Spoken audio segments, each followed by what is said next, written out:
বেলডাঙ্গার অশান্তি নিয়ে হাইকোর্টে মামলা, প্রধান বিচারপতির ডিভিশন বেঞ্চে জনস্বার্থ মামলা, কেন্দ্রীয় বাহিনী মোতায়েন সহ একাধিক দাবিতে মামলা।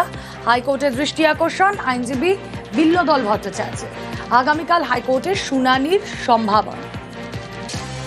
অর্ণব প্রতিনিধি রয়েছেন সঙ্গে। অর্ণব, দেখো, আজ প্রধান বিচারপতি ডিভিশন বেঞ্চে দৃষ্টি আকর্ষণ করা হয় এবং শুভেন্দু অধিকারীর আইনজীবী দৃষ্টি আকর্ষণ করে জানান, শামসের ঘটনা কিছুদিন আগে আমরা জানি 2025-এ সেই ঘটনাতে কেন্দ্রীয় বাহিনী মোতায়েন করে পরিস্থিতি নিয়ন্ত্রণে এসেছিল।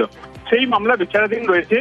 এইরকম একটা নির্দেশ রয়েছে কলকাতা হাইকোর্টের আগে তৎকালীন বিচারপতি সৌমেন সেনের ডিভিশন বেঞ্চে, যে পরিস্থিতি নিয়ন্ত্রণে আনতে যদি প্রয়োজন হয় রাজ্য কেন্দ্রীয় বাহিনীকে ডাকবে এবং কেন্দ্রীয় বাহিনী রাজ্য পুলিশ একসাথে ওই ধরনের মব বা পরিস্থিতি নিয়ন্ত্রণে আনার চেষ্টা করবে বা সচেষ্ট হবে।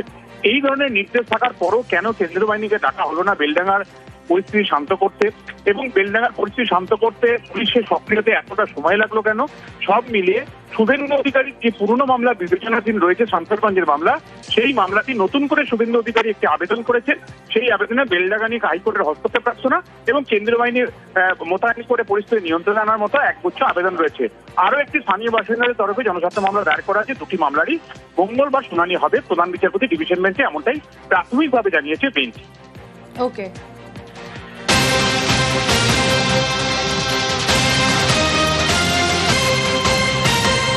বেলডাঙ্গায় অশান্তিতে গ্রেফতার বেড়ে 31, গ্রেফতার আরও এক অভিযুক্ত ফজলুর রহমান। ভিন রাজ্যে পরিযায়ী মৃত্যু হেনস্থার প্রতিবাদ, শুক্র শনিবার দফায় দফায় অগ্নিগর্ভ হয় বেলডাঙ্গা।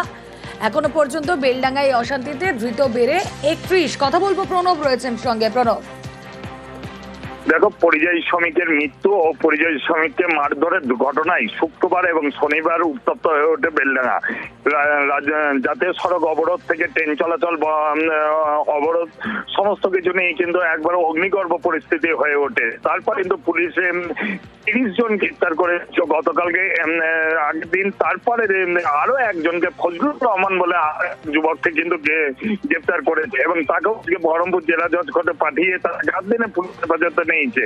এবং বিভিন্ন যে ছবি সোশ্যাল মাধ্যমে ঘুরে আছে সেই সমস্ত অশান্তির ছবি দেখি আইডেন্টিফাই করা, তারপরে কিন্তু এই ফজলুর রহমানকে গ্রেপ্তার করা হয়েছে। এই ধরনের ধরপাকড় চলবে বলে কিন্তু জেলা পুলিশের পক্ষ থেকে দাবি করা হয়েছে। ওকে।